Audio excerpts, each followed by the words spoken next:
So, అందరికీ welcome friends.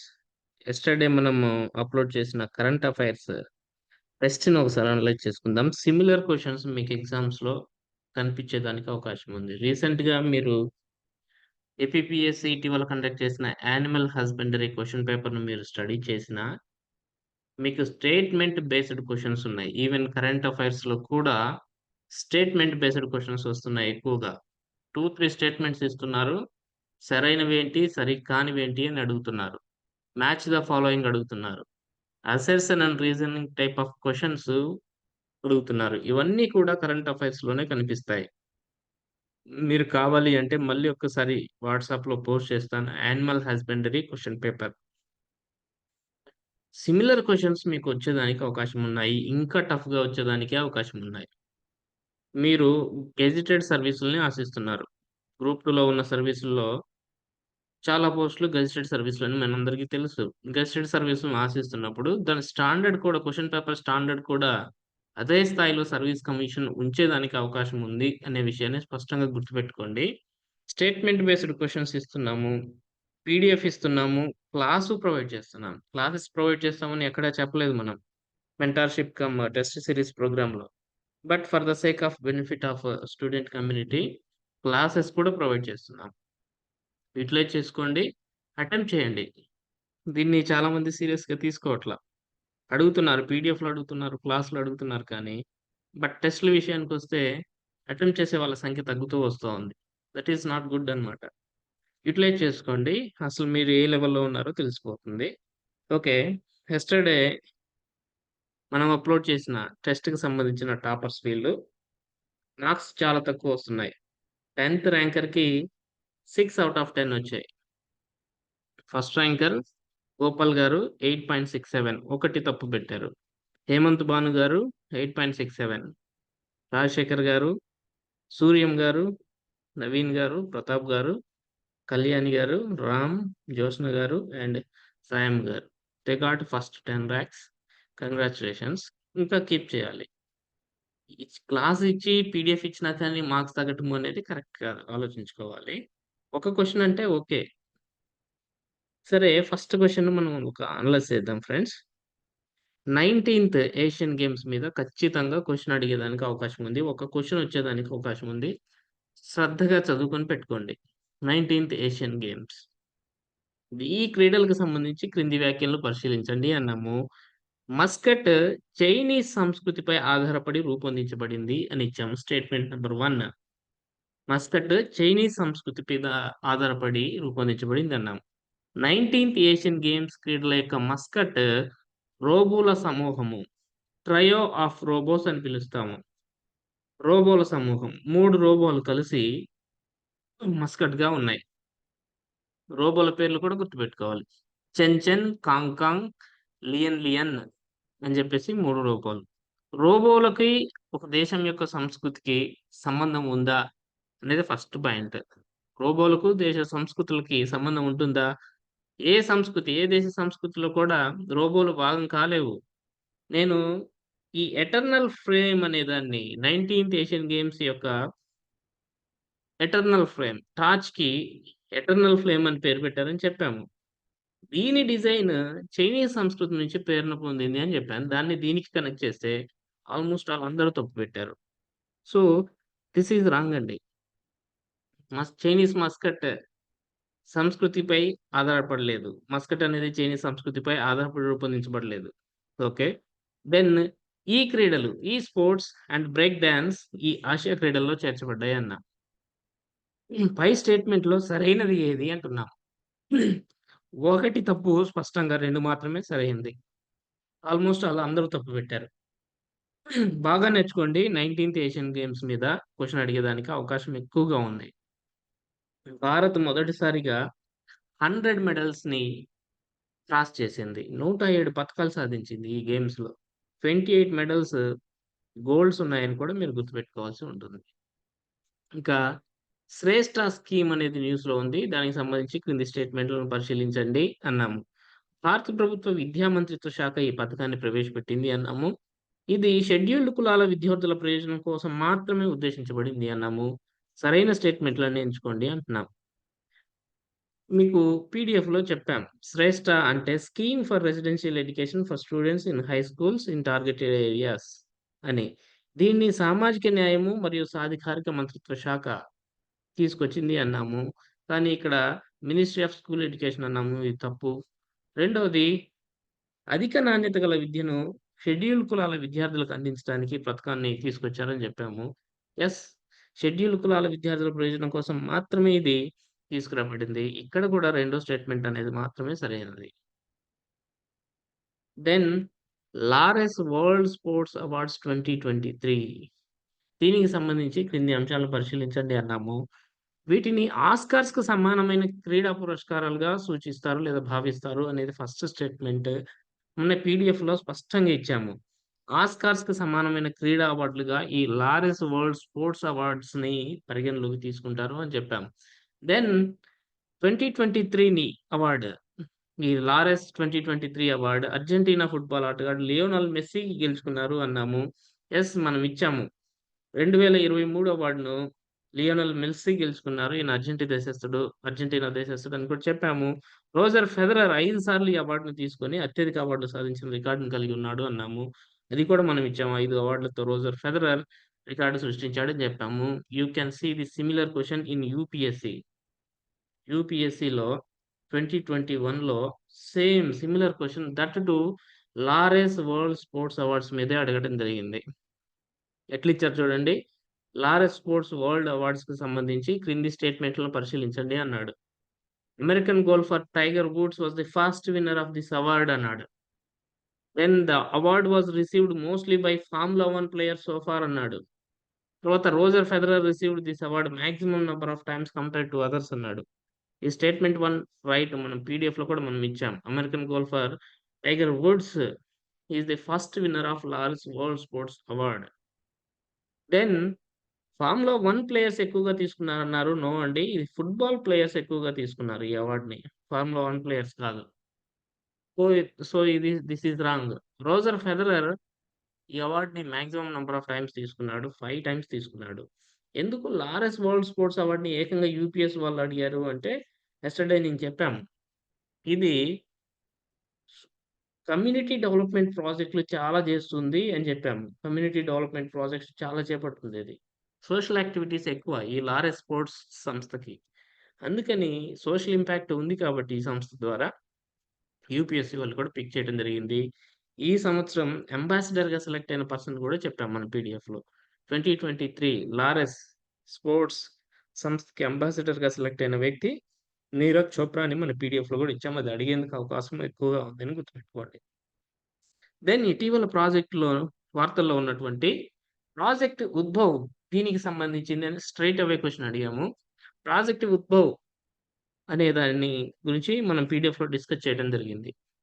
ఒక military heritage festival అనేది అక్టోబర్ 21, 2023 న్యూఢిల్లీలో నిర్వహించారు అని చెప్పాము.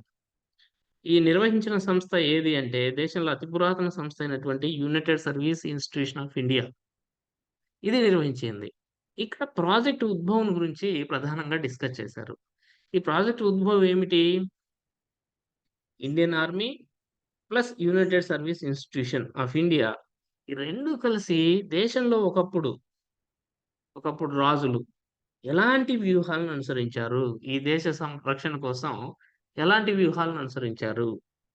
వాటిని కనుక్కొని ప్రస్తుతం ఉన్న సైనిక వ్యూహాలతోటి ఏకీకృతం చేయటము అనేది ప్రధానంగా ఇక్కడ డిస్కస్ చేయబడింది. ఇది ప్రాజెక్ట్ ఉద్భవ్‌లో భాగం అని జెప్పాం. సో, మిలిటరీ డొమైన్‌కి సంబంధించింది. ప్రాజెక్ట్ ఉద్భవ్ అనేది హెల్త్ కేర్ కాదు, ఏవియేషన్ సెక్టర్ కాదు, ఇన్స్యూరెన్స్ సెక్టర్ కాదు. It's purely connected with military domain.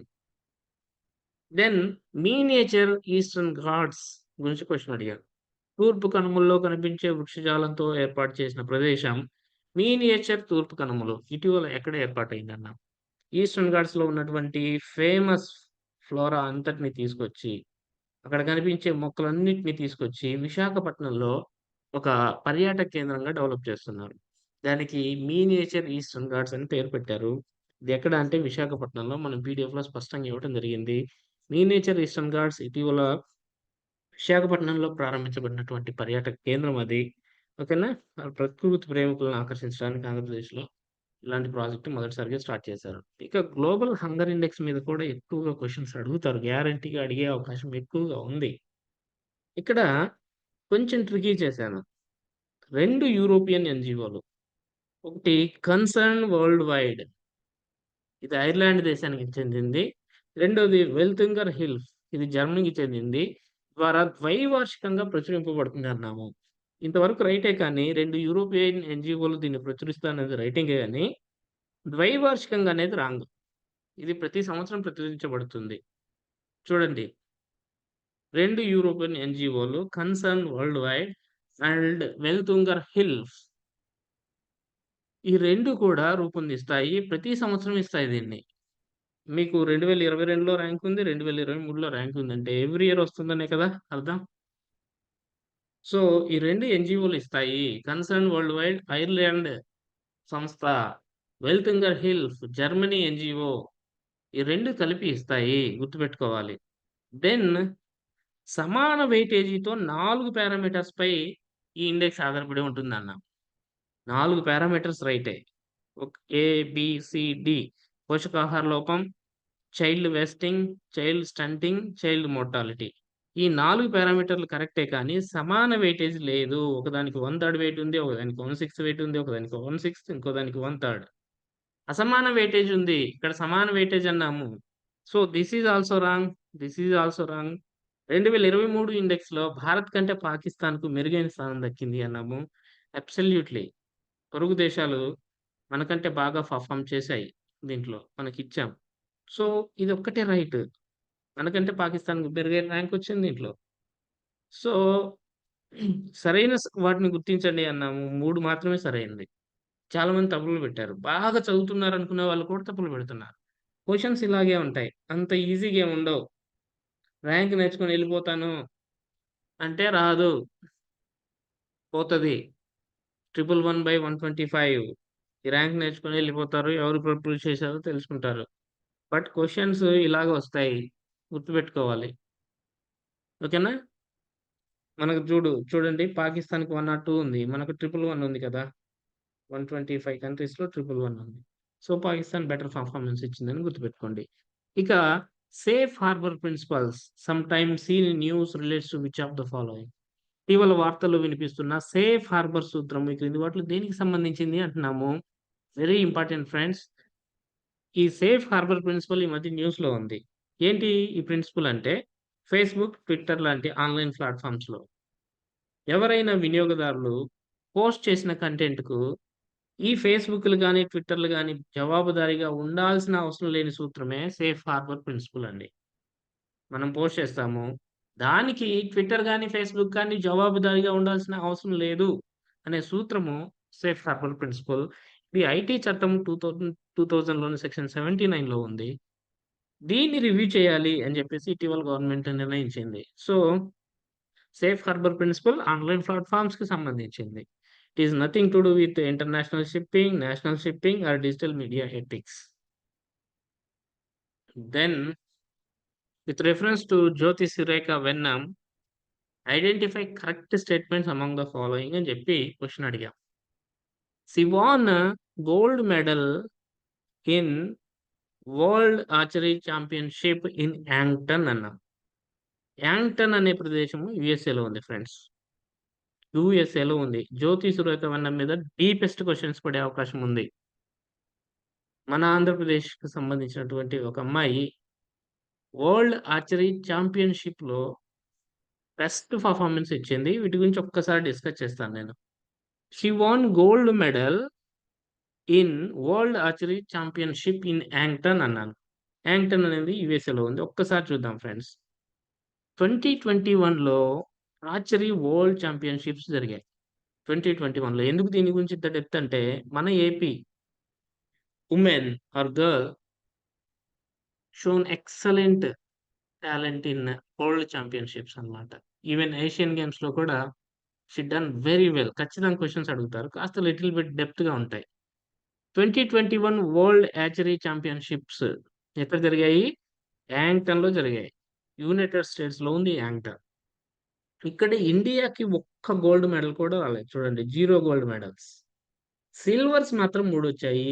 ఈ సిల్వర్ మెడల్‌లో ఒకటి మన 'జ్యోతి సురేఖ వెన్నం' గారికొచ్చింది. ఓకేనా? So, she got only silver medal in Yankton world championships. కానీ ఇక్కడ మనం ఏమని ఇచ్చాము? She won gold medal in world archery championships in Yankton అన్నాం. This is absolutely wrong. అయితే మీరు దానికంటే ముందు కొంచెం చూడండి.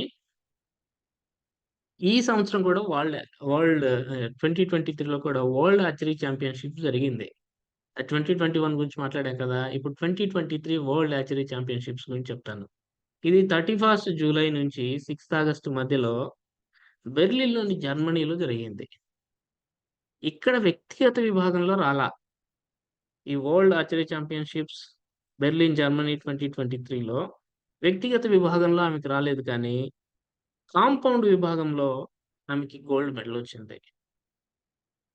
అంటే కాంపౌండ్ విభాగం అంటే ఒకళ్ళ కంటే ఎక్కువ మంది పాల్గొన్నటువంటి ఈవెంట్. ఇండియాకి మొత్తం 3 గోల్డ్ మెడల్స్ వచ్చాయి. వరల్డ్ ఆర్చరీ ఛాంపియన్‌షిప్స్ 2023లో. 0 సిల్వర్స్ వచ్చాయి. బ్రాంజ్ 1 వచ్చింది. టోటల్ 4 మెడల్స్ వచ్చాయి. వుమెన్స్ టీమ్ వ్యక్తిగత విభాగంలో కాదు. Women's team India got 3 medals. Got medal, gold medal. టీమ్‌లో ఉన్నటువంటి వ్యక్తులు పర్నీత్ కౌర్, అతిథి గోపీచంద్ స్వామి, జ్యోతి సురేఖ వెన్నం. వీళ్ళు ముగ్గురు ఇండియా నుంచి ప్రస్తుతం టాప్ ఆర్చర్స్ అండి. Women Archer's. Very, very important point. Parneet Kaur, అతిథి గోపీచంద్ స్వామి అండ్ జ్యోతి సురేఖ వెన్న. సో, 2023లో అయితే ఆమెకి గోల్డ్ వచ్చింది కానీ, యాంగ్టన్‌లో రాలా. యాంగ్టన్‌లో షీ గాట్ ఓన్లీ సిల్వర్ గుర్తుపెట్టుకోవాలి. ఓకేనా? సో, ఇది రాంగ్. 2023 అయితే కరెక్ట్ అయ్యేది. యాంగ్టన్‌లో అంటున్నారు కాబట్టి రాంగ్ అది. She won gold in women's archery at Asian Games 2023. Exactly. మహిళల ఆర్చరీలో జ్యోతి సురేఖ వెన్నం స్వర్ణం గెలుచుకున్నారు. ఈమె ఫైనల్‌లో 149, 145 తేడాతో దక్షిణ కొరియాకు చెందిన సో చవాన్ ఓడించింది అని చెప్పాను. సో, ఆసియన్ గేమ్స్ 2023లో ఆమె స్వర్ణం గెలుచుకున్నారు. ఫైనల్‌లో 149, 145తో సౌత్ కొరియాకు చెందిన సో చవాన్‌ను ఓడించారు. ఈ 2 సరైనవి. సో, సరైనవి ఎన్నుకోమంటున్నాం కాబట్టి, కరెక్ట్ స్టేట్మెంట్స్ ఎన్నుకోమంటున్నాం కాబట్టి 2, 3 ఆర్ ది రైట్ ఆన్సర్స్ అవుతాయి. ఇంపార్టెంట్ ఫ్రెండ్స్ ఖచ్చితంగా వరల్డ్ ఆర్చరీ ఛాంపియన్‌షిప్స్ మీద ఫోకస్ చేయండి. జ్యోతి సురేఖ వెన్నం గారు ఇన్వాల్వ్ అయి ఉన్నారు ఇందులో.